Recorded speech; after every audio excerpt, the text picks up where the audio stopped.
11. Texto longo e vamos ler aí do verso 1 até o final do nosso texto. 11 do livro de Apocalipse. Foi-me dado um caniço semelhante a uma vara, e também me foi dito: dispõe-te e mede o santuário de Deus, o seu altar e os que nele adoram. Mas deixa de parte o átrio exterior do santuário e não o meças, porque foi ele dado aos gentios. Estes, por 42 meses, calcarão aos pés a cidade santa. Darei as minhas duas testemunhas que profetizem por 1260 dias, vestidas de pano de saco. São estas as duas oliveiras e os dois candeeiros que se acham em pé diante do Senhor da terra. Se alguém pretende causar-lhes dano, sai fogo da sua boca e devora os inimigos. Sim, se alguém pretender causar-lhes dano, certamente deve morrer. Elas têm autoridade para fechar o céu, para que não chova durante os dias em que profetizarem. Tem autoridade também sobre as águas para convertê-las em sangue, bem como para ferir a terra com toda a sorte de flagelos, tantas vezes quantas quiserem.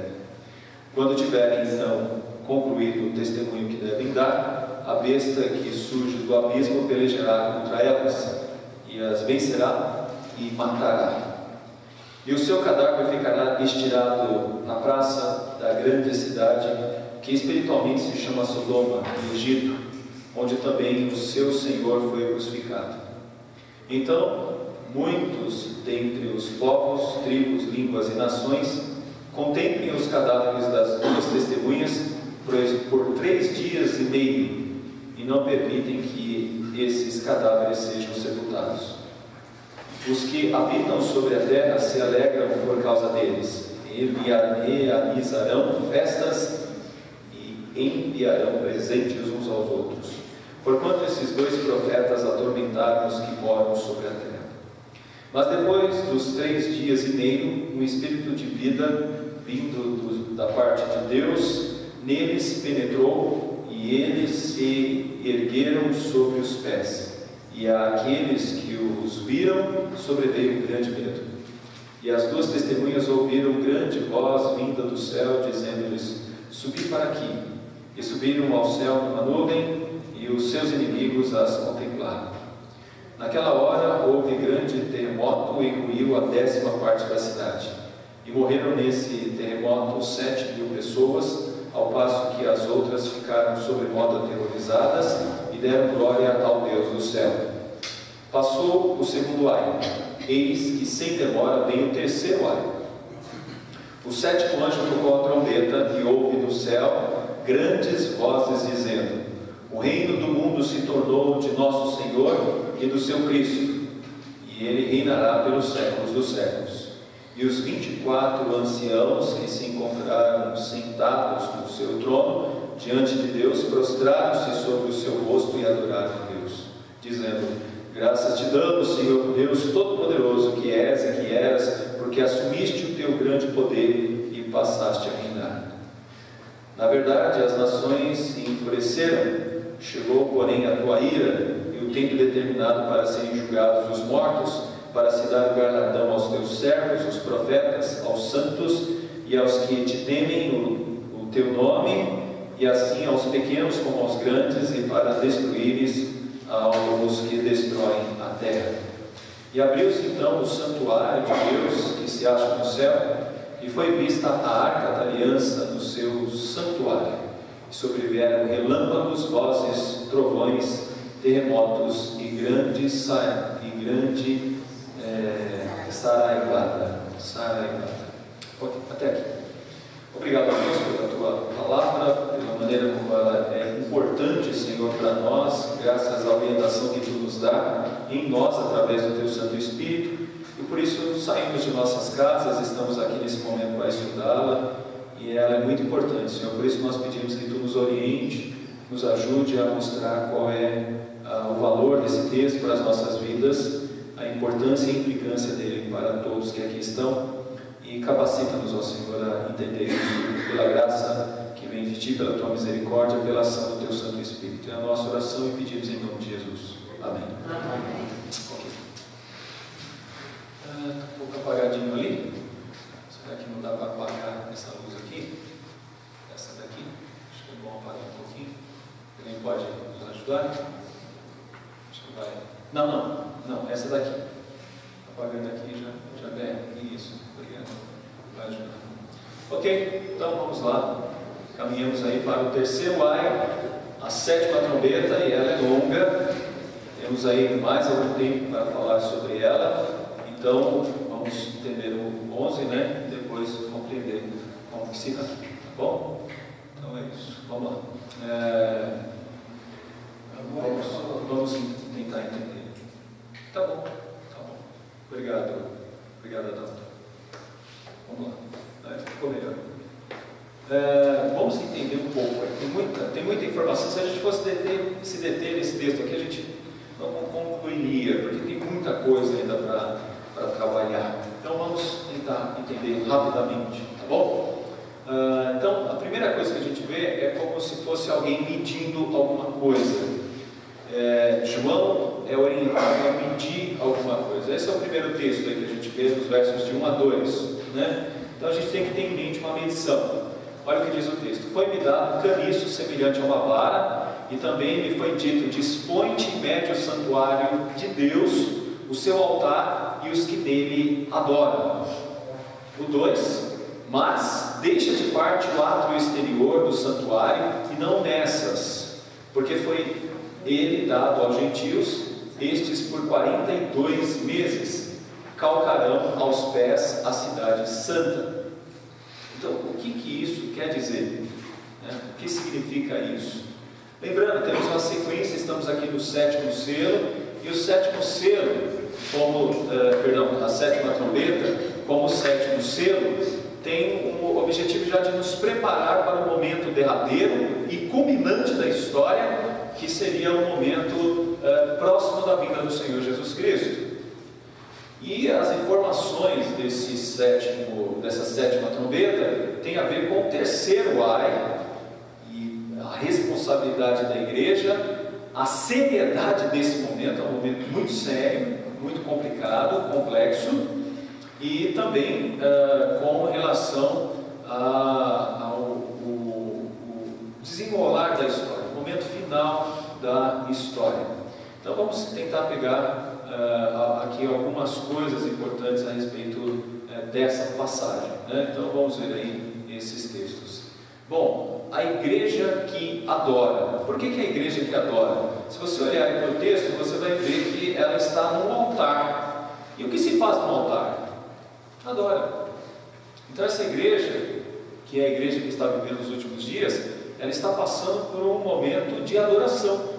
Essa igreja continua adorando a Deus. Ela está passando pelos momentos derradeiros, está chegando o fim de tudo, mas essa igreja ainda adora. E por que ainda? Porque ela passa por aflições e lutas. Lembrando que Jesus já tinha dito isso no seu sermão que é o sermão escatológico. Nos últimos dias haveriam tempos difíceis, haveriam tempos complicados e tempos duros para a igreja. O amor de muitos se esfriaria. É um mundo de perseguição, de lutas, de guerras, de muitos problemas. Então é um momento difícil. Mas o que a gente vai entender é que, apesar dos momentos difíceis, essa igreja continua adorando a Deus. Ela está bendizendo o nome de Deus.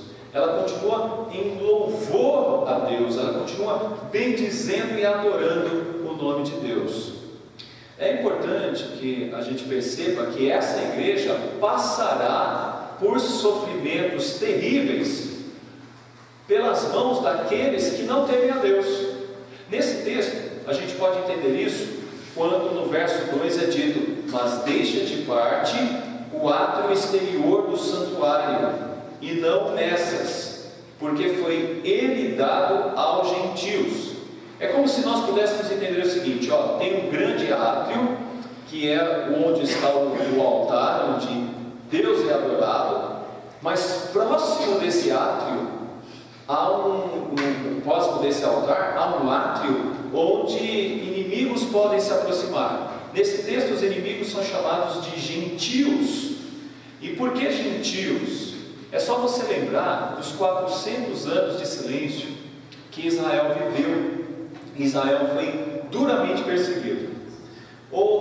Alexandre o Grande dominou sobre muitos lugares, invadiu vários lugares, e ele depois morreu. Ele não tinha herdeiros, e o seu grande reino, que era da Grécia até a Índia, foi dividido com os seus generais. Alguns generais ficaram ao norte e alguns generais ficaram ao sul. Ao sul ficaram os Ptolomaicos e ao norte os Seleucidas. Eram gentios. Os Ptolomaicos até que aceitavam o culto dos judeus, mas os Seleucidas não. Os Seleucidas eram contrários ao culto dos judeus. E nesse período os Seleucidas resolveram combater o culto dos judeus. Houve um combate. Antíoco Epifânio, um dos líderes dos Seleucidas, ele fez com que Israel sofresse duras perseguições. O que o texto está mostrando para nós aqui, de Apocalipse, é que os últimos dias da igreja seriam parecidos com esses dias que o povo de Israel viveu, os ataques desses exércitos inimigos dos gentios. Por isso a expressão gentios. Esses gentios, eles dominam até um determinado lugar, eles vão até um determinado lugar. Então há um limite, eles não passam desse lugar, mas eles vão até esse lugar. Então significa que para chegar nesse lugar, há muito sofrimento por parte da igreja. Onde que eles não chegam? Onde o altar está medido, que foi onde João mediu. Até ali, o inimigo não chega, mas antes daquele lugar, o inimigo ataca e ele faz aí uma grande destruição. Então, isso demonstra que nos últimos dias a igreja sofrerá terrivelmente por causa da proteção de Deus. Ela ainda continuará em adoração, ela está medida, ou seja, dali não passa. Sabe quando você fala assim, você pode ver, mas você não vai passar daqui. Essa é a ideia da medição que a gente vê no altar. Não passa, mas além daquilo a igreja sofre. É como se nós pudéssemos dizer o seguinte: a igreja vai alcançando muitas fronteiras, mas nos últimos anos a igreja sofrerá e as suas fronteiras serão diminuídas. Ela vai perdendo espaço, vai perdendo espaço, vai perdendo espaço, vai perdendo espaço. E é por isso que Jesus disse: quando vier o Filho do Homem, haverá fé na face da terra. A igreja vai perdendo espaço e há um ataque cada vez maior dos inimigos. A proteção de Deus se dá nesse símbolo de medição, porque Deus está sempre protegendo a igreja. Ele está sempre controlando e protegendo para que a igreja não termine definitivamente, porque a vontade dos inimigos da igreja é que ela acabe. Você pode perceber isso aí, né? Quando a gente vê alguém que tem raiva da igreja, se ele pudesse, acabava com a igreja. Algumas pessoas hoje diriam o seguinte: se nós pudéssemos, acabávamos com a igreja evangélica, nós daríamos um fim na igreja evangélica, porque só traz traz mal para este mundo. Então, é um povo retrógrado, é um povo antiquado, com ideias passadas. Isso só causa atraso no nosso mundo. Então, esse povo gostaria de ver o fim da igreja. E o que o texto está mostrando aqui é que isso acontecerá. Acontecerá. É claro que ela não será definitivamente destruída. Por quê? Porque Deus está protegendo a igreja. A gente pode ver isso, por exemplo, em 3:10, lá no capítulo 3, verso 10. Olha o que diz aí o texto, Porque guardaste a palavra da minha perseverança, também eu te guardarei da hora da provação que há de vir sobre o mundo inteiro, para experimentar os que habitam sobre a terra. Então a igreja passará por momentos de dificuldades. Ela só não será derrotada porque Deus a protegerá e cuidará dela. Ou, como nós podemos entender, está cuidando dela. Olha o que diz aí o capítulo 7, versos 3 e 4. dizendo: não danifiqueis nem a terra, nem o mar, nem as árvores, até selarmos na fronte os servos de nosso Deus. Então ouvi o número dos que foram selados, que era 144.000, de todas as tribos dos filhos de Israel. Então Deus tem um plano específico para a igreja. Por mais que ela possa ser perseguida e caçada, ela está medida, ela está protegida, ela está cercada, e o inimigo não pode ir além daquilo que ele pode fazer. Ou seja, a igreja lá no Antigo Testamento é como um tição, pode destruir tudo, mas ainda fica o toco e ainda tem um tição, e desse tição, ou seja, desse toco, ainda brota. Então essa é a esperança que a gente tem. Por mais que a igreja sofra, a igreja sempre será protegida e guardada por Deus. Mas é necessário que a igreja passe por isso. Jesus Cristo disse que era necessário que acontecesse assim. A gente aprendeu isso. Por que é necessário que isso aconteça? É porque nas provações e nas lutas da igreja é que a gente vê os verdadeiros crentes. Não é? É nas provações e nas dificuldades que a gente vê um crente de verdade. É assim que a gente vê um crente de verdade. Então a gente aprendeu isso. É necessário que aconteça isso. E aí vai contra a ideia de que tudo tem que ser, bom, agradável, tudo tem que ser maravilhoso, tudo tem que ser isso. O que você tem que perceber é o seguinte: se Deus está abençoando a igreja de alguma maneira, é para a igreja preservada continuar com a sua missão. Não é para que a igreja viva nesse mundo como se aqui fosse o céu. O objetivo central do povo que é preservado, que é sustentado, você fala: nossa, reverendo, o ano de 2017 foi muito bom na minha vida, foi joia. E se você continuar dizendo: reverendo, por que será que foi tão bom assim, diferente do ano de 2016? Aí você vai dizer o seguinte: é porque Deus está te abençoando, te preservando, te fortalecendo, para que você ainda continue a ser bênção nesse mundo. Foi por isso. Porque se você tivesse um ano 2015 pior do que 2017, e agora 2017 pior do que o ano de 2016, e o 2018 ainda pior do que o ano de 2017, e o ano de 2019 ainda pior do que o ano de 2018, e cada vez pior, você não aguentaria. Você diria: eu não aguento mais. Deus deixa você passar pelas dificuldades até onde Ele quer que você passe, para que você seja experimentado. E quando você é experimentado, é como prata, brilha mais. É isso mesmo. Um crente que passa por outras dificuldades brilha mais. Então é por isso que a gente vê esse altar sendo medido. Por que é medido? É por isso que a gente fala: nossa, aquela pessoa passou por tanta dificuldade e não negou a Deus.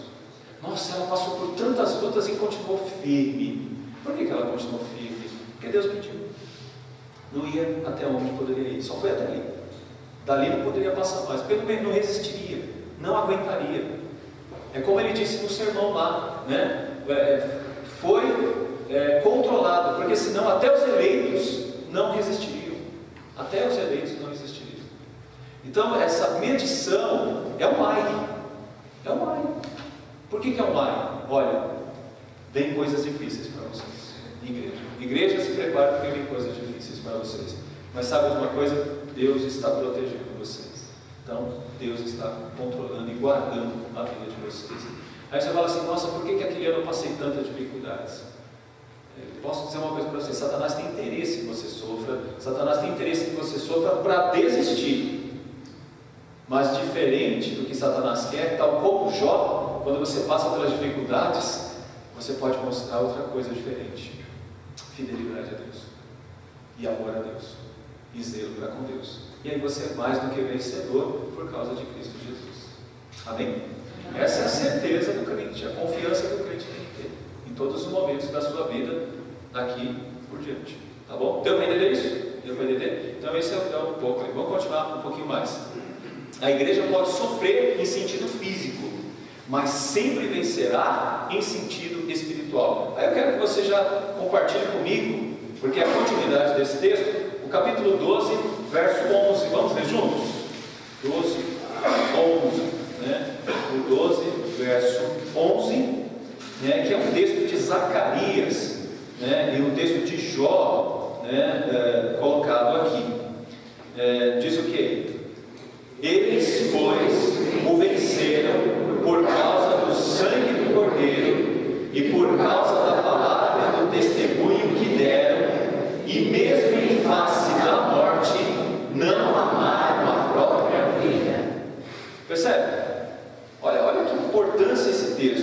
dizer, mesmo diante da morte, eles não amaram a própria vida, eles amaram mais a Deus do que a própria vida. Eu falo que isso é tão bonito e é difícil, e a gente pede a Deus que dê força se Ele quiser que a gente passe por isso. A gente pode pedir também para que a gente não passe por isso. Mas alguns irmãos nossos que enfrentaram lutas como enfermidade grandes, e nesse momento de enfermidades grandes, você ia lá consolá-los, numa visita você ia consolá-los, e quem saía consolado era você, porque essas pessoas te confortavam com o testemunho deles.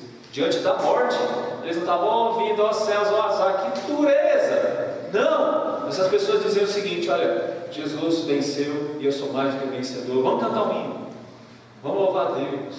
E era assim que a gente vê. A Bárbara aqui é testemunha, outras pessoas aqui são testemunhas de quantas pessoas nós visitamos e a gente saía de lá tão consolados. Outro Sevelate, né? Então tem tantos testemunhos aí. Né? Você chega lá, ele fortalece a sorrir, você sai dela, continua a sorrir. Exatamente. Então isso é um ponto que a gente precisa ter, e a gente pede ao Senhor: Senhor, nos dê capacidade para enfrentar o pior firmes em Deus, né? Então esse é o ponto.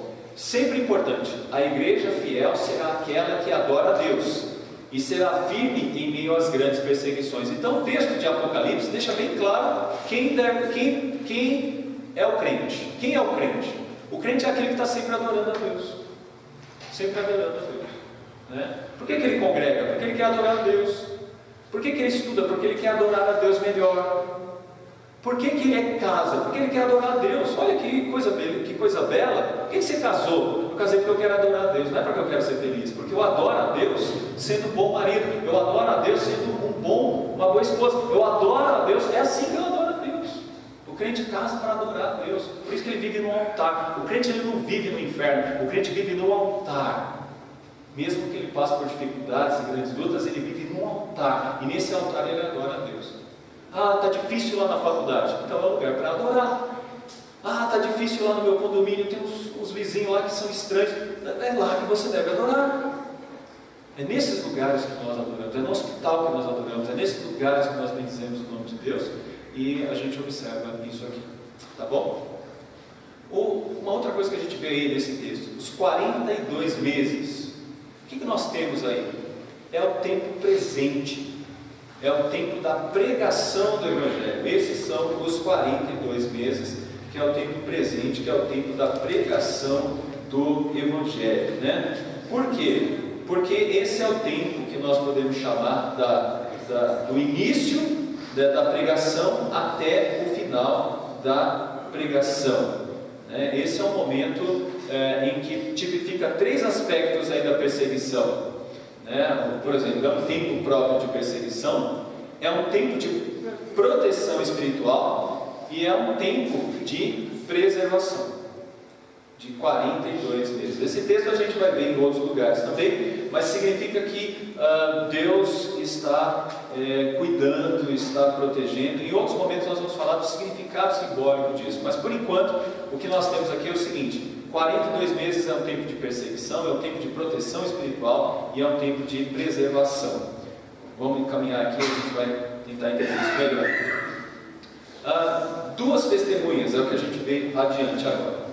Darei as minhas 2 testemunhas que profetizem por 1260 dias, vestidas de pano de saco. São estas as 2 oliveiras e os 2 candeeiros que se acham em pé diante do Senhor da terra. Então, quem são essas 2 testemunhas, né? Está bem pequenininho ali, acho que vai ser difícil ver, né? Se nós seguirmos aqui a linha, né, nós vamos perceber basicamente isso daqui. Eu tentei colocar no gráfico, acho que vai ajudar. Isso. Quem são essas 2 testemunhas? Se der para ler ali, vai ser ótimo. Deus dá autoridade para essas 2 testemunhas. O que representa isso? As 2 testemunhas representam a igreja. E Deus dá autoridade para a igreja. Para quê? Para pregar. Darei as minhas 2 testemunhas que profetizem por 1260 dias, vestidas de pano de saco. Novamente, esse número representa o número da pregação, o número do tempo que elas pregarão, é o tempo do testemunho. E elas devem profetizar, devem falar, devem pregar. Então, o que nós entendemos? Que esse tempo que nós temos da primeira vinda para a segunda vinda de Cristo, a marca mais importante da igreja é a pregação. Já falamos isso para vocês também. Qual é o ponto mais importante? Se você quer saber um ponto importante no qual entendemos que Cristo está reinando hoje, é a pregação. Esse é um período de pregação, é o tempo que nós estamos vivendo, que é o tempo da pregação, que nesse texto está usando a expressão profetizem por 1260 dias vestidas de pano de saco. O que são essas pessoas? Diz o texto que elas são testemunhas. Por quê? Porque é como Jesus, ou seja, a obra de Cristo ainda não terminou. A obra de Cristo continua através da igreja, por meio de testemunhas que são como Jesus. Olha o texto de 1:5, capítulo 5, 1:5. E da parte de Jesus Cristo, a fiel testemunha, o primogênito dos mortos, o soberano dos reis da terra. Meus irmãos, qual é a nossa missão? A nossa missão é ser testemunho. Do que Jesus testemunhou? Jesus testemunhou do poder de Deus. Jesus testemunhou do amor de Deus. Jesus testemunhou o reino de Deus. Nós continuamos com isso. Nós testemunhamos do amor de Deus. Nós testemunhamos do reino de Deus. Nós somos as testemunhas atuais. Então, aqui nesse texto, as duas testemunhas representam a igreja e o testemunho que elas dão, e que deve ser dado até o último momento. Olha o que diz o 3:4, capítulo 3:14, né? Ao anjo da igreja de Laodiceia escreve: estas coisas diz o Amém, a testemunha fiel e verdadeira, o princípio da criação de Deus. Quando nós observamos que Jesus aqui é o Amém, é que é a verdade. E quando diz a testemunha fiel e verdadeira, essa é a nossa responsabilidade. Nós testemunhamos de algo que é verdadeiro. A nossa mensagem é totalmente verdadeira. E ela não deve ficar escondida, não devemos ter receio de pregar, não devemos ter receio de falar. E o ponto é, mesmo apesar das perseguições, nós devemos entender que esse tempo, que é da primeira vinda até a segunda vinda, é um tempo claro de pregação. A coisa mais preciosa que nós temos, meus irmãos, é o ensino da palavra de Deus. É o ensino da palavra de Deus. E eu posso dizer para vocês, por que temos filhos? Para que esses filhos aprendam da palavra de Deus. Por que temos outra geração? Por causa da palavra de Deus, que deve ser ensinada para as próximas gerações. A função da igreja é pregar o Evangelho. Veja bem, muitos trocam a função da igreja. Não que a igreja não deva fazer isso. Muitos trocam dizendo assim: a igreja tem que ajudar mais socialmente o mundo, a igreja tem que trazer uma luz para o problema da violência. Tem também. A igreja tem que trazer uma luz para o problema político. Tem também. Mas saiba de uma coisa: a igreja muitas vezes pode ficar só nisso e esquecer da palavra. Nós podemos muitas vezes criar entre nós uma visão tão fria e pequena que a gente não entende que a função fundamental da igreja é o discipulado, que é alcançar pessoas, que é atingir pessoas. Qual é o grande benefício que a igreja pode trazer para o mundo, né? Por exemplo, ontem, dia 4, ontem foi dia 4? Hoje é dia 4. Hoje, dia 4, comemora-se o aniversário da morte de um homem muito importante, que é o Martin Luther King. Esse homem ajudou realmente a entender melhor como que deve ser o relacionamento entre seres humanos. Não é à toa que ele ganhou o Nobel da Paz. O Nobel da Paz, né? E foi morto por causa disso. Mas esse é o objetivo da igreja. A igreja não pode esquecer disso, numa linguagem bíblica, tal como foi a linguagem do Martin Luther King. E outros devem surgir com essa visão. Aí você pode dizer: mas Everenda, é muito complicado isso. Então faça o seguinte: seja um pouco isso na sua casa, seja um pouco isso onde você mora, seja um pouco isso onde você vive. Porque se não tiver pessoas para abrir a boca e falar, as pedras caem. E a gente tem que falar. Ah, mas ninguém vai ouvir. Não se preocupe com isso, esse não é o seu problema. Veja bem, olha o que diz esse texto aqui. Esse texto não está dizendo que vai ter resultado, está dizendo que o problema vai piorar. O problema não é ele. O problema não é a igreja ter resultados. O problema é a igreja deixar de ser igreja. Deixar de ser igreja. Entende por que há uma chamada com aquelas 7 igrejas? Por exemplo, a Odisseia vai receber um puxão de orelha. Por que está recebendo um puxão de orelha? Porque está deixando de ser igreja. Ela está se acostumando, está tudo bem aqui, somos amigos de todo mundo. Quando ela deveria incomodar. E esse é o problema, né? Nós, muitas vezes, queremos ser muito amiguinhos. O terceiro ponto que eu quero que a gente entenda, 2 no sentido legal. Por que 2 no sentido legal? Você percebe que, juridicamente, uma testemunha só não ajuda? Você precisa ter 2? Você percebe que Jesus Cristo manda de 2 em 2? Por quê? Porque um está concordando com o outro, são 2 testemunhas. Isso é um aspecto legal. A gente vê isso em Deuteronômio 17, verso 6, 19, verso 15, Números 35, verso 30 e Lucas 10, 1. Isso é para quê? É para comprovar a culpa do mundo. É como se dissesse, olha, por que são 2 testemunhas e não uma? Porque é uma das formas de comprovar a culpa do mundo, né? Olha, temos 2 testemunhas, não é apenas uma, temos 2 testemunhas. Essa é uma das formas de julgar o mundo. A igreja representa essas 2 testemunhas. Ela vive no mundo, ela está no mundo e ela entende como que é o mundo. Bom, o que elas devem fazer? Elas devem realizar um juízo presente e futuro. Elas devem falar de um juízo presente e futuro. O juízo presente, a gente poderia chamar de uma escatologia atual ou individual, que acaba com o quê? Com a morte. Então esse é um juízo atual e um juízo futuro. E o 5º aspecto, ela tem o quê? As 2 testemunhas, pano de saco. Isso aqui é uma chamada à tristeza por causa do pecado. Pano de saco no Antigo Testamento significa que uma pessoa que veste pano de saco, ela está realmente triste e chateada com alguma coisa. Se lembra de Davi quando ele pecou? Ele usou pano de saco, né? Mas você se lembra de Jonas quando ele pregou para Nínive? E ele falou sobre arrependimento, toda a população se vestiu de pano de saco, um pano cinza que demonstra tristeza quanto ao pecado. Então é isso que essas testemunhas devem fazer. Darei as minhas 2 testemunhas que profetizem por 1260 dias, vestidas de pano de saco. São essas, aí a gente vai continuar, né? São essas as 2 oliveiras e os 2 candeeiros que se acham em pé diante do Senhor, né? Diante do próprio Senhor. Vamos aqui mostrar o papel da igreja como 2 oliveiras e 2 candeeiros. O que nós temos aqui? É uma igreja representada por 2 qualidades baseadas no texto de Zacarias 4, 2 e 6. Então agora a gente precisa ir lá para Zacarias 4, 2 e 6. A gente vai ter um pouco de luz sobre o nosso texto, né? Zacarias 4, 2 e 6.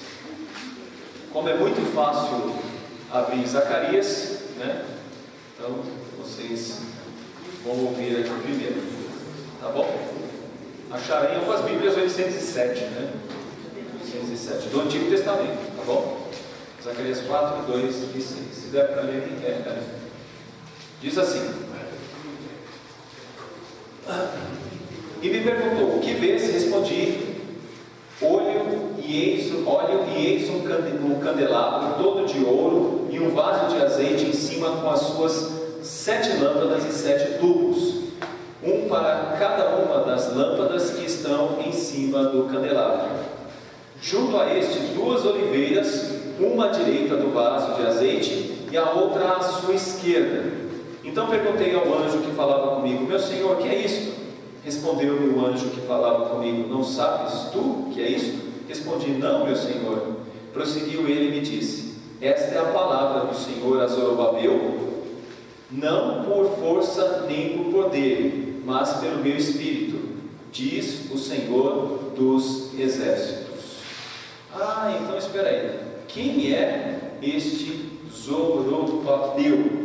Zorobabel é o rei que voltou do exílio, e ele é o responsável por conduzir o povo nos caminhos do Senhor novamente, Zorobabel.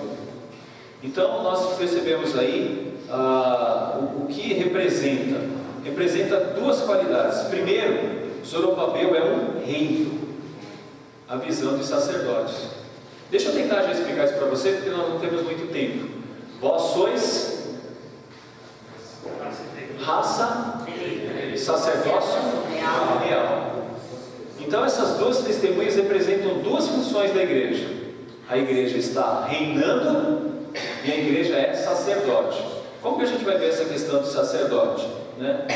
Bom, a gente vai ver mais adiante. Mas continuamos aqui. Segura aí o texto de Zacarias, a gente vai ler o 7, mas vamos continuar aqui, ó. São estas as duas oliveiras e os dois candeeiros que se acham em pé diante do Senhor da terra. As duas oliveiras e os dois candeeiros que se acham em pé diante do Senhor da terra são duas figuras que representam a igreja. Uma é um rei e a outra é um sacerdote, né? A interpretação disso pode ser dada como, por exemplo, o rei. Versículo 7: Quem és tu, ó grande monte, diante de Zorobabel?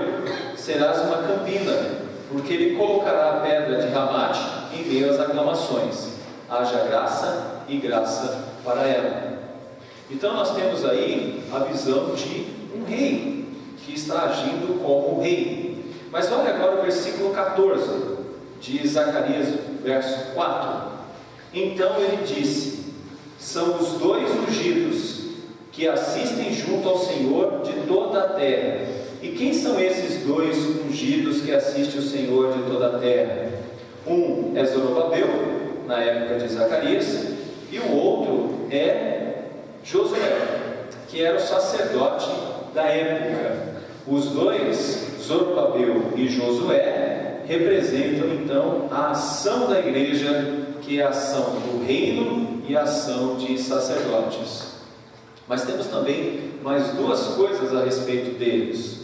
Vamos seguindo aqui adiante. Se alguém pretende causar-lhes dano, sai fogo de sua boca e devora-os os inimigos. Assim, se alguém pretende causar-lhes dano, certamente deve morrer. Elas têm autoridade para fechar o céu, para que não chova durante os dias em que profetizarem. Têm autoridade também sobre as águas, para convertê-las em sangue, bem como para ferir a terra com toda a sorte de flagelos, tantas vezes quantas quiserem. O que isso nos mostra? Temos duas figuras também. Quais são essas duas figuras? Moisés e Elias. Elas são representadas aqui nesse texto com o fogo devorador. Se lembra de Elias e os profetas de Baal? E elas são representadas também por aqueles flagelos lá no Antigo Testamento, quando Moisés fala com o rei do Egito. Olha o que diz aí no verso 6: Tem autoridade também sobre as águas, para convertê-las em sangue.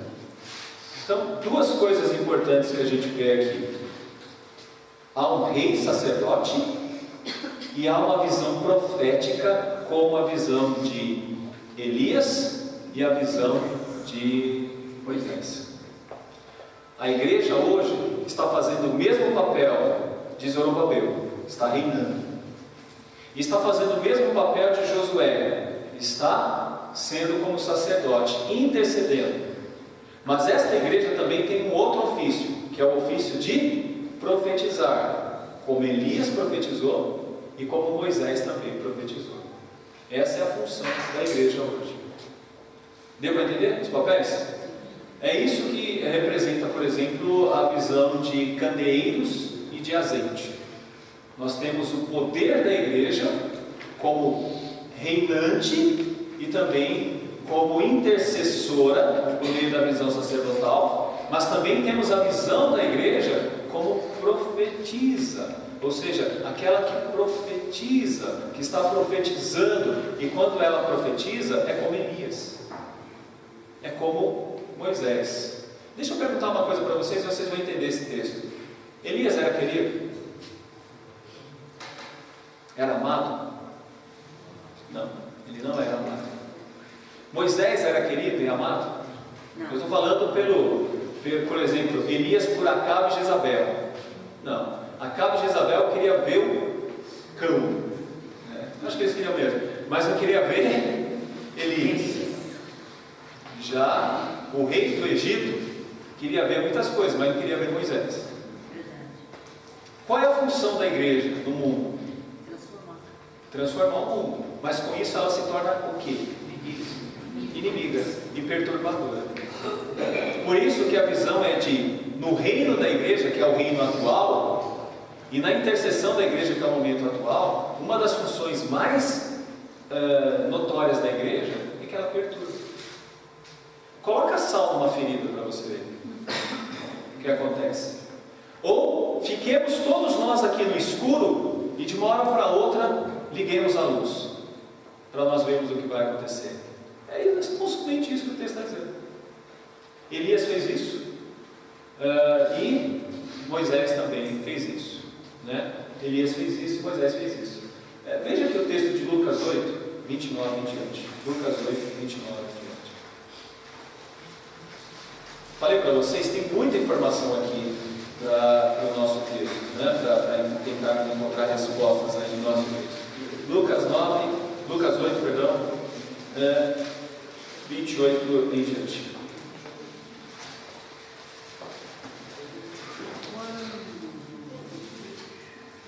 Isso, 29 em diante. 8 e 29. Porque Jesus ordenara ao espírito imundo que saísse do homem, pois muitas vezes se apoderara dele, e embora procurasse conservá-lo preso em cadeias e grilhões, tudo despedaçava e era impelido pelos demônios para o deserto. Perguntou-lhe Jesus: qual é o teu nome? Respondeu ele: Legião, porque tinham entrado nele muitos demônios. Rogavam-lhe que não os mandasse sair para o abismo. Ora, andava ali pastando no monte uma grande manada de porcos. Rogaram-lhe que lhe permitisse entrar naqueles porcos, e Jesus o permitiu. Tendo os demônios saído do homem, entraram nos porcos, e a manada precipitou-se despenhadeiro abaixo para dentro do lago e se afogou. Os porqueiros, vendo o que acontecera, fugiram e foram anunciá-lo na cidade e nos campos. Então, quer dizer, a igreja, ela tem essa função benéfica e poderosa de causar a mudança, de causar a transformação e a limpeza do mundo, e tal como Jesus Cristo também fez. Então, essa seria aí a missão da igreja, né? Ela causa isso, ela causa essa mudança e essa limpeza do mundo através da própria proclamação. Então a igreja cumpre com o seu dever. Se alguém pretende causar dano, sai fogo da sua boca e devora os inimigos. Sim, se alguém pretende causar dano, certamente deve morrer, como aconteceu com os profetas de Baal. Deus não deixará a igreja fracassar em sua missão, como aconteceu com Cristo. Então procuravam prendê-lo, mas ninguém lhe expôs a mão, porque ainda não era chegada a sua hora. Quando a gente vê no texto de Lucas, né, a ação que a gente vê aqui do próprio Senhor Jesus Cristo, isso causa espanto, causa reações de libertação, mas causa também reações de revolta contra a igreja, né? Ações de revolta contra a igreja. Olha só, por exemplo, se a gente continuasse aqui os textos seguintes, né? Do capítulo ainda 8, 35, diz assim: então saiu o povo para ver o que se passara e foram ter com Jesus. De fato acharam o homem que saíram os demônios vestidos em perfeito juízo, assentado aos pés de Jesus, e ficaram dominados de terror. E algumas pessoas que tinham presenciado os fatos constaram-lhe também como fora salvo e endemoniado. Todo o povo da circunviança, todos os gerazenos, rogou-lhes que se retirassem deles, pois estavam possuídos de grande medo. E Jesus, tomando de novo o barco, voltou. O homem de que tinha saído os demônios rogou-lhes que o deixassem estar com eles. Jesus, porém, os despediu, dizendo: volta para casa e conta aos teus tudo o que Deus fez por ti. Então foi ele anunciando por toda a cidade todas as coisas que Jesus tinha feito. Ou seja, ele causou espanto, né? Causou receios, tal como Elias causou e tal como Moisés também causou na sua profecia. Bom, continuando ainda para esclarecer um pouquinho mais. O que acontece depois? Voltando aí para o texto de Apocalipse. E quando tiver então concluído o testemunho, verso 7, que devem dar, a besta que surge do abismo pelejará contra eles e os vencerá e matará. Então, quer dizer, no verso 6, eles têm autoridade para fechar o céu, para que não chova, e têm autoridade para pregar. Mas depois, quando tiverem então concluído o testemunho, a besta surgirá do abismo e pelejará. E daqui por diante vai aparecer várias vezes esse tema. E olha o que acontece. Eles serão mortos, as testemunhas, elas serão mortas, na verdade, e o seu cadáver ficará estirado na praça da grande cidade, que espiritualmente se chama Sodoma e Egito, onde também o seu Senhor foi crucificado. E então muitos dentre os povos, verso de número 9, tribos, línguas e nações, contemplam os cadáveres das duas testemunhas por 3 dias e meio, e não permitem que esses cadáveres sejam sepultados. Agora mudou, o número é menor, 3 dias e meio. Como que nós interpretamos esses 3 dias e meio? O tempo da grande tribulação será curto, por causa dos eventos, mas será um tempo de destruição da igreja.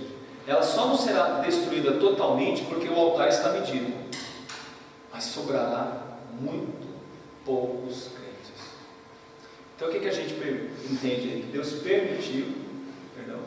Que Deus permite que isso aconteça. Quando tiverem então concluído o testemunho que devem dar, há um tempo para que esse testemunho seja dado. Então que testemunho é esse? É o testemunho da pregação da palavra. Quando Deus achar que já foi suficiente para chamar os seus eleitos, haverá aí um tempo que terá terminado isso. A besta que surge do abismo pelejará contra elas e as vencerá e as matará. Esse é o momento que o reino estará sendo atingido dramaticamente pela ação de Satanás. Depois de cumprir a sua missão, ela será morta, a igreja.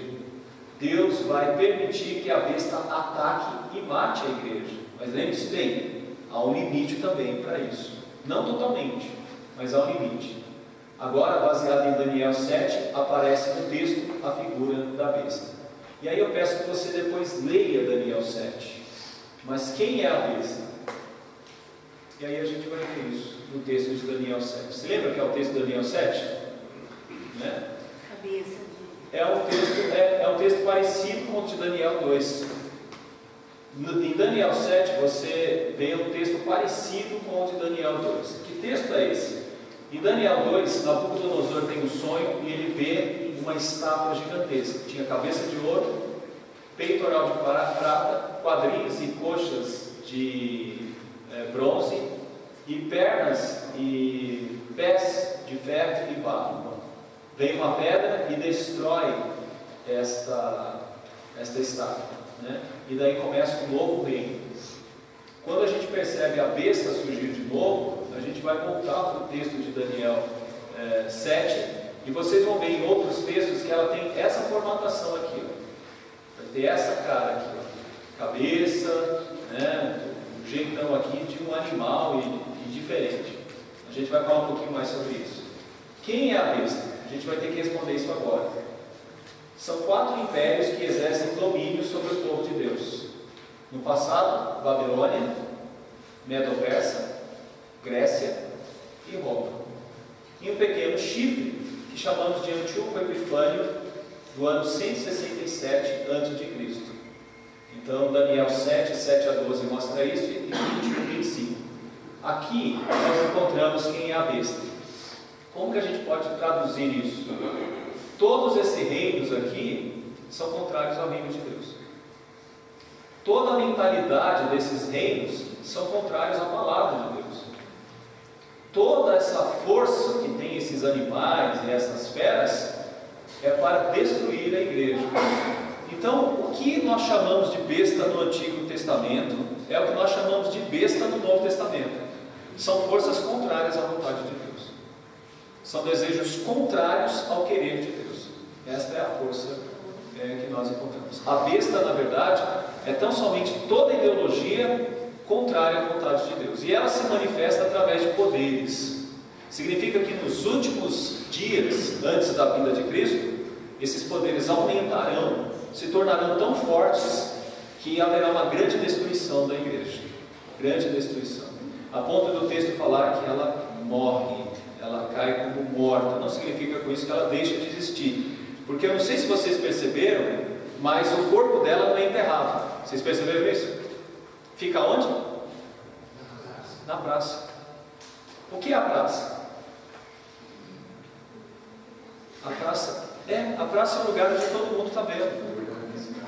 Ela não está, ninguém esqueceu dela. Ela ainda está ali. Por maior que seja a ideia assim, de que ela está sendo humilhada, de que ela está sofrendo, aquele corpo ali ainda representa uma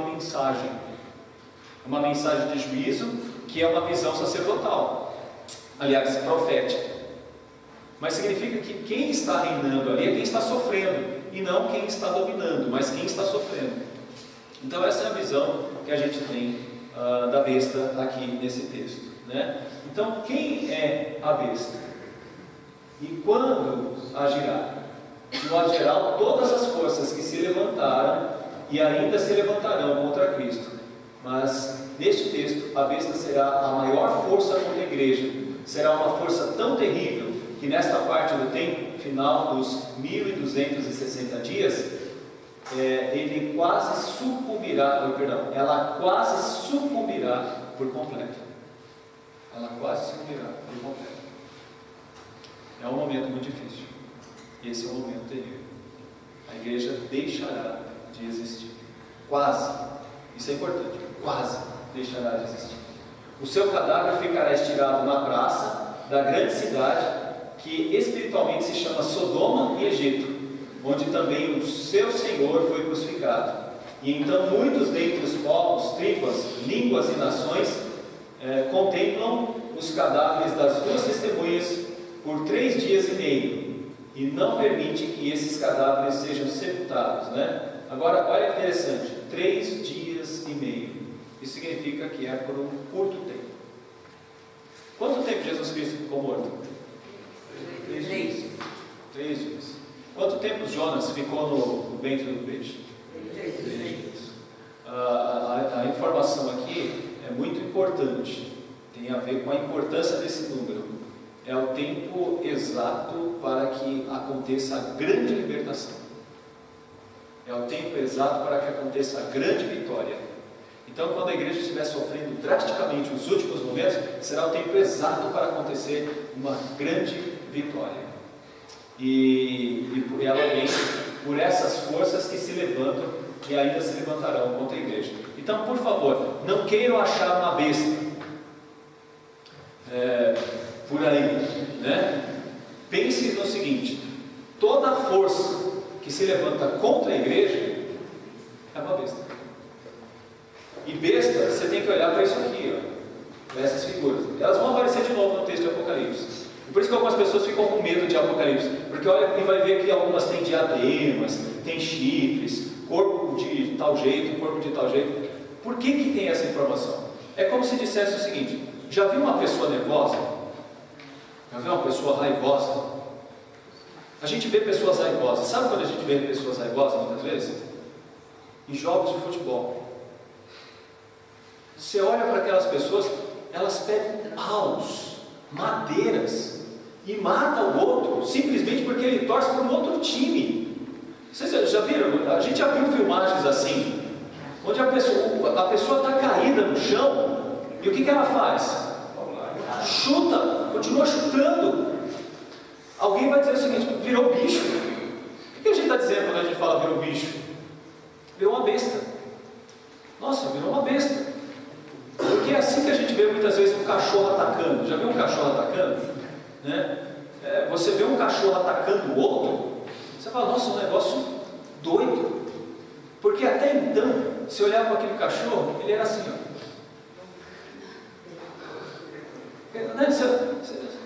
Como é que é? Você vai passar, você tem coragem até de passar a mão. Você vai assim e fala, ai que coisinha mais linda. Virou um monstro. Deixa eu dizer, contra a igreja, não tem cachorro manso não. Todos eles são muito bravos. Muito bravos. Ele que é o fim da igreja. Então, o que é importante a gente entender, gente, que isso será um tempo breve. Não será um tempo muito demorado, mas será um tempo breve. Ok? É importante enfatizar porque todos estão felizes com a morte das testemunhas. Nós colocamos isso na nossa chamadinha, né? Os que habitam sobre a terra se alegram por causa deles, e realizarão festas e enviarão presentes uns aos outros, porquanto esses dois profetas atormentaram os que moram sobre a terra. Você entende por que é a grande festa? Você entende por quê? Eu vou dizer uma coisa assim simples para vocês. Eu vou dizer uma coisa simples para vocês. A minha filha mais velha, a gente lutou com todas as forças para ela não ter chupeta, para ela não usar chupeta. E ela, a gente trabalhou muito para não usar chupeta, né? Mas no final, não adianta, usou chupeta. E depois de um certo tempo, foi um trabalho danado para tirar a chupeta. Foi um trabalho danado para tirar a chupeta. E eu lembro que a gente levava a minha filha mais velha para ficar na casa dos avós, né, em alguns momentos, e ela gostava muito de ir para a casa dos avós. Nossa, como essa menina gosta de ir para a casa dos avós. E a gente ficava lá e ficava conversando, né?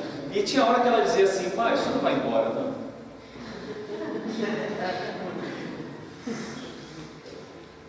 Aí um dia eu fui entender por que ela queria que eu fosse embora tão rápido. Sabe o que ela queria? Abrir uma gaveta que os avós, com tanta gentileza, deixavam lá algumas chupetas. Então ir embora era a oportunidade para ela pegar a chupeta. Era só voltar e você já encontrava ela. Estava lá com a chupeta. Naquele momento ela queria que a gente sumisse. Por que ela queria que a gente sumisse? Porque ela queria usar a chupeta. Por que a igreja, quando ela está quase morta, todo mundo está comemorando? Porque você pode usar a chupeta sem ninguém falar nada. Você pode fazer o que você quiser, sem que ninguém venha reclamar e dizer o seguinte, tá vendo, isso está errado, isso não agrada a Deus, isso não é bom. É só ter a seguinte posição, na sua sala de aula, se você deixa de dar testemunho, todo mundo fica alegre. Por quê? Porque ninguém está perturbando mais, ninguém está vindo com aquelas palavras chatas, cansativas, dizendo, isso aí, isso Deus não gosta, Deus não quer, isso aí é fanatismo, cuidado. Não, a gente quer liberdade, é isso que a gente quer, não é? A gente quer a pessoa que fala aquilo que a gente quer ouvir. E a igreja profetiza, é como Elias, que profetiza é como Elias, é como Moisés, diz aquilo que não agrada. Vai vir isso, vai vir aquilo, vai acontecer isso, vai acontecer aquilo. Então esse é um ponto aí interessante, né? Então, como Elias, olha o que diz o texto aqui de 1 Reis 18, 16 a 17. E então foi Obadias encontrar-se com Acabe e lhe anunciou, e foi Acabe ter com Elias. Vendo-o, disse-lhes, és tu o perturbador de Israel? Por quê? Porque Elias se tornou um perturbador. O que ele queria que acontecesse com Elias? Ele morresse. Ele morresse, né? Queria acabar com Elias. Acabe queria acabar com Elias. Jezabel queria acabar com Elias. Então, esse aqui é o caso, né? O seu cadáver ficara estirado na praça da grande cidade. Então muitos dentre os povos, tribos, línguas e nações contemplam os cadáveres das duas testemunhas. Perceberam que era o presente? Contempla os cadáveres das duas testemunhas por 3 dias e meio e não permite que esses cadáveres sejam sepultados. Os que habitam sobre a terra se alegram por causa deles, né? Mas depois de 3 dias e meio, um espírito divino de vida vindo da parte de Deus neles penetrou, e eles se ergueram sobre os pés, e aqueles que os viram sobreveio o grande medo. O que significa isso aqui? Nós somos testemunhas como Cristo. Podemos morrer, mas vamos ressurgir. Essa mensagem é poderosa para as igrejas que estão sofrendo, porque as igrejas que estão sofrendo, eles tinham que entender o seguinte: vocês estão sofrendo, mas lembre-se, então como Jesus Cristo ressuscitou, ele também vai surgir. Você lembra que no início ele diz: eu sou aquele que estive morto, mas revivi. Eu sou o alfa e eu sou o ômega. A igreja é alfa e ômega nesse sentido. Nós somos como Cristo. Por isso a morte como crente não é o fim, não é a destruição, é a certeza de vitória.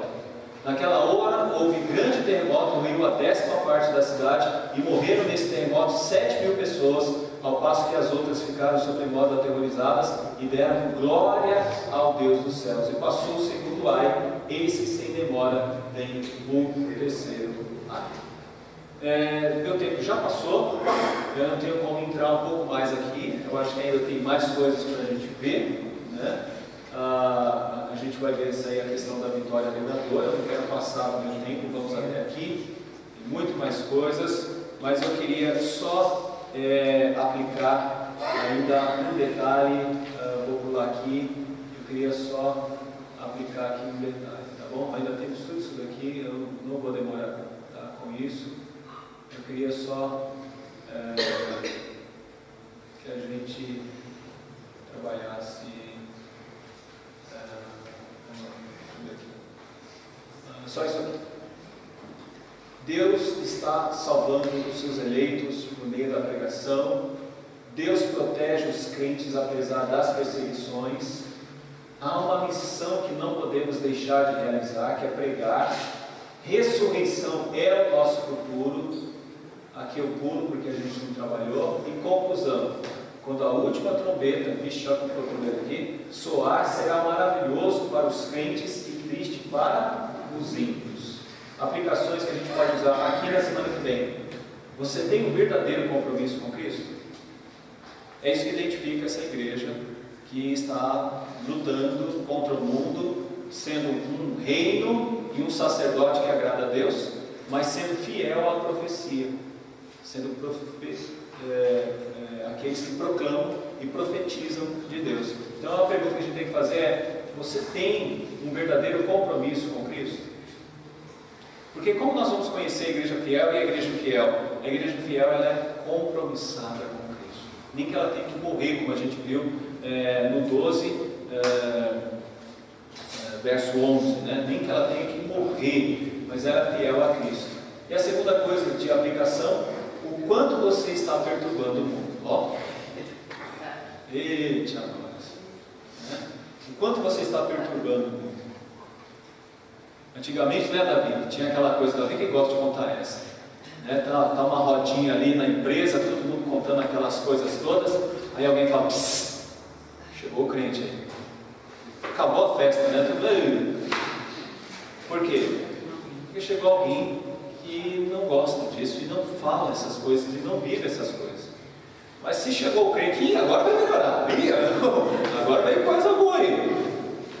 Estamos deixando de ser verdadeiras testemunhas, e o nosso posicionamento como testemunhas verdadeiras é morrer e não viver. É o nosso testemunho verdadeiro. Aí entra essa função nossa: o quanto nós estamos perturbando o mundo. E perturbar aqui não significa ser chato. Perturbar aqui significa ter um contraponto. Qual é o nosso contraponto? Todo mundo faz isso, mas tem um contraponto? Alguém que possa dizer, tem uma outra maneira de agir? Os jovens que estão aqui, estão entendendo isso? Existe um contraponto? Por exemplo, todo mundo está ouvindo essa música. Aí você diz: espera aí, todo mundo, vírgula, menos eu não creio que essa música seja uma música interessante para se ouvir. Você fala: pô, cara, você é chato, por que você é chato assim? Aí você vai mostrar: olha, tem aqui um problema, tem aqui uma dificuldade. Então eu queria pensar como você está pensando, eu queria entender o que você está entendendo. Esse contraponto é o contraponto que nós devemos trabalhar e manifestar para a sociedade, né? Para a sociedade. Ah, todo mundo rouba. Aí eu digo, peraí, como assim todo mundo rouba? Né? Ah, todo mundo faz isso. Não, tem um contraponto. Esse contraponto vem por meio das testemunhas, que muitas vezes pode até morrer. Mas a ressurreição é a nossa principal certeza. Creio que deu para entender até aqui. Eu acho que deu para entender o que é a besta. Então, por favor, não fique procurando bestas aí a grosso modo, né? Ah, é o fulano de tal, é o líder daquela igreja tal. Não, toma cuidado. É mais do que isso. É uma ideologia contrária à vontade de Deus. Essa é a ideologia contrária à vontade de Deus. Meu tempo acabou, estourou muito. Deus abençoe a todos. Semana que vem a gente continua terminando esse texto aqui, tá bom?